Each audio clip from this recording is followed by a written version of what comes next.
장관님께 질문드리겠습니다. 예. 지금 현재 이재명 대표가 7개의 사건으로 많을 때는 일주일에 3, 4차례 재판을 받으러 다니지 않습니까? 근데 검찰이 사건을 쪼개서 또 재판해달라고 법원에다 신청을 했습니다. 그러면은 일주일 내내 법원에 출석을 하게 만들고 다음 사건 준비할 기회도 주지를 않고 결국은 법정에 가둬두겠다는 법정 연금을 시도하겠다는 의도로밖에 보이지 않는다는 비판을 받고 있습니다. 이 문제점 인정하십니까? 의도가 그 의도로 한 것으로 생각하지는 않습니다. 그러면은 검찰에서 얘기하듯이 빨리 진행해야 하기 때문에 재판이 지연되고 있어서 빨리 진행돼야 하기 때문에 쪼개기 재판을 하자는 취지라고 생각하시는 겁니까? 쪼개기라기보다는 분리해서 하자고 하는. 자, 그러면은 재판이 늦어지는 것이 이재명 피고인의 잘못입니까? 대장동 사건의 경우에 기록이 아마 이 한 건인데 20만 페이지인가 된단 말이 있습니다. 그리고 증인이 211명이가 된다고 합니다. 공소장이 뭐 한 150페이지 될 정도로 복잡하게 기소가 되어 있습니다. 근데 다른 사건들도 비슷할 겁니다. 근데 우리 그 대학 때 배운 그 독일 법원에 의하면 논리적인 자는 간명하다 이런 얘기가 있지 않습니까? 검찰이 과연 정상적으로 당연하게 상식적인 사건 수사를 했었으면 기록이 이렇게 많고 증인이 이렇게 많고 그것 때문에 이렇게 재판이 그냥 몇 년씩 지연될 정도로 복잡한 사건을 만들어 놨을까? 저는 그건 아니라고 생각을 합니다. 결국은 무리한 수사, 무차별적인 수사, 먼지털이식 수사를 하다 보니까 이런 결과가 나타났던 거 아닐까? 저는 그런 생각을 하는데 장관님 동의 안 하십니까? 위원님 말씀에 전적으로 동의하기는 좀 어렵습니다. 그러면은 지금 한 가지 여쭤보죠. 시중에서는 하는 얘기가 지금 검찰이 야당은 탈탈 털기 수사를 한다. 대통령 부부를 상대로는 벌벌 떠는 수사를 한다라고 얘기를 합니다. 장관님은 이 지적에 대해서 동의하시지 않습니까? 검사들이 그러지 않을 거라고 생각합니다. 그러면은 지금 검사들의 수사 행태는 장관님이 생각하던 검사의 모습, 생각하는 그 기준과 일치하는 것입니까?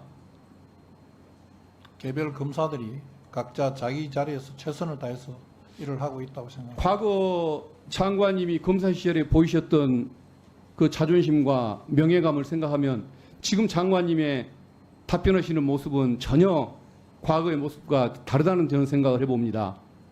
행정권을 가진 장관님이 여기에 대해서 진상도 확인하고 문제도 지적하고 문책을 커서 문책하고 그래야 하는 것 아니겠습니까? 개별 수사 상황에 대한 진행 과정이나 진척 내용에 대해서는 재판 그러면은 과정을 장관님이 통해서 따로 존재의식할 이유가 없다는 것을 지금 떠드는 거 아닙니까? 장관이 개별 사건의 잘잘못과 어쨌든 내용을 다 지휘하는 건 검찰은 아니라고 과거 수사하는 과정에서 이 쌍방울 사건만 해도 마찬가지죠. 4명의 그 피고인들을 쪼개기 기소를 했었습니다. 한 명 한 명 약한 고리를 만들고 개인적으로 고립을 시켜서 불안감을 느끼고 자백하게 만들고 그걸 토대로 해서 이재명 대표를 기소하겠다는 이런 의도로밖에 보이지가 않습니다.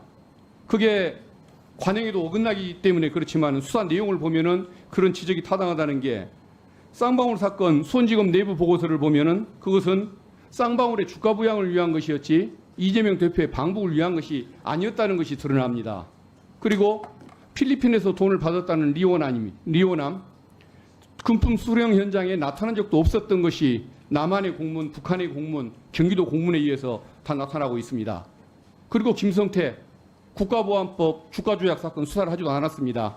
이게 검찰의 조작 의도를 드러내는 것 아닙니까?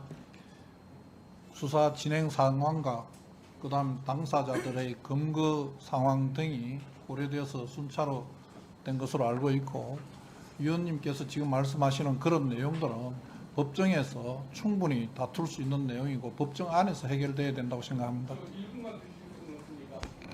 이따 추가 질의하시죠. 다음은 조배수 의원님 토론해 주세요. 네, 국민의힘 조배수 의원입니다. 우리가 지난 8월 19일 날 우리 국회에서 서울구치소에 현장 검증 다녀왔습니다. 현장 검증의 핵심 쟁점은 2017년 12월 6일 날 장시호 씨가 법정 구속된 날로부터 2011년 이재용 재판의 증인으로 나올 때까지 김영철 검사가 장시호 씨를 소환 조사했느냐인 것입니다. 그렇지만 검증 결과 그 사이에 소환 조사한 기록은 전혀 없습니다. 그래서 결국 김영철 검사에 대한 모해 위증 교사 의혹은 사실무근으로 밝혀졌습니다. 탄핵소추 절차는 형사소송법이 준용이 되니까 기소된 사항에 대해서만 판단하는 불고 불리 원칙이 적용이 됩니다. 따라서 이 탄핵소추안의 핵심 내용은 모해 위증 교사이니 서울구치소 내 현장 검증 조사 범위도 거기에 한정되었어야 합니다. 자, 그런데 그 이해 날짜에 장시호의 출정 횟수가 많다. 그리고 휴일에도 불렀다. 과도하다. 그런 얘기를 하는데 김영철 검사가 장시호 부른 것은 참고인 조사로서 딱 3회입니다. 그 이외 부분에 대해서도 이것은 탄핵소추 사항이 아닙니다. 그런데 이게 마치 무슨 큰 범죄라도 된 것처럼 이렇게 얘기를 하는데 이것은 문제의 본질을 흐리는 거라고 생각합니다. 근데 정말 이것이 큰 문제라고 생각하면 민주당은 지금이라도 그 검사, 소환을 많이 한 검사에 대해서 탄핵 소추 사항에 포함시키기를 바랍니다. 제가 법무부 장관께 질의하겠습니다. 지금 검사 4사람에 대한 탄핵 소추안 발의됐습니다. 그런데 공통점이 있어요. 지금 김영철 검사는 민주당 전당대회 돈봉투 살포 사건과 관련이 돼 있습니다. 나머지 3건의 검사들은 이재명 대표의 대장동, 백현동, 쌍방울, 대북 송금 사건 수사와 관련된 검사입니다. 자, 이런 사건 수사했다고 해서 탄핵 소추가 된다고 하면은 지금 이제 국회 의석상으로는 의석 구조상으로는 탄핵 소추안이 의결될 수 있습니다. 그러면 헌재에서 결정 날 때까지 직무 정지될 것입니다. 자, 그런데 이럴 경우에 검사들이 정당하게 법에 근거해서 수사를 했음에도 불구하고 탄핵을 당한다면 다수당의 대표 또 유력 정치인에 대해서 심리적인 압박을 느껴서 과연 제대로 수사할 수 있을지, 또 이걸 본 다른 검사들은 심리적인 위축감을 느끼지 않을까. 그럼 이거는 이 탄핵 소추는 우리 사법체계의 근간을 흔드는 게 아닌가 이런 생각이 듭니다. 어떻게 생각하십니까? 여러 번 벌써 말씀드렸습니다만 특정 정치인 수사를 했다는 이유로 탄핵 당사자가 된 것으로 보이는 면이 있습니다.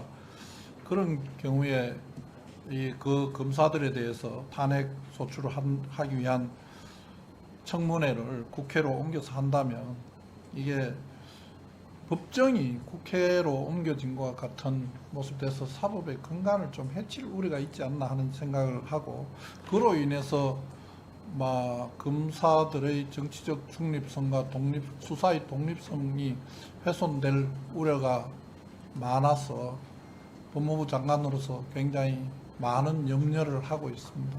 자, 그다음에 우리 행정처장님. 예. 이제 이 검사의 다음 타겟은 판사입니다. 지난번에 그 이화영 전 부지사에 대해서 1심 판결 선고가 나왔는데 신진우 수원지방법원 형사 11부 부장판사 있죠. 여기에 대해서도 민주당에서 그 판결에 대해서 굉장히 그 편파적인 판결이라고 주장하면서 퇴출돼야 된다 이런 얘기까지 했습니다. 제가 이 6월 21일 날 수원지검 앞에서 이재명 대표 지지자 50명이 신준호 판사 탄핵 집회를 열었어요. 근데 저는 거기서 그 사람들이 한 말을 듣고 제가 깜짝 놀랐습니다. 뭐라고 얘기했냐면은 한 지지자는 과거에 이런 판사들은 가죽을 벗기고 그 가죽으로 의자를 만들었다. 그리고 새로운 판사가 그 자리에 앉게 했다. 이런 발언을 했습니다. 저 판결에 대해서 비판하는 건 좋습니다.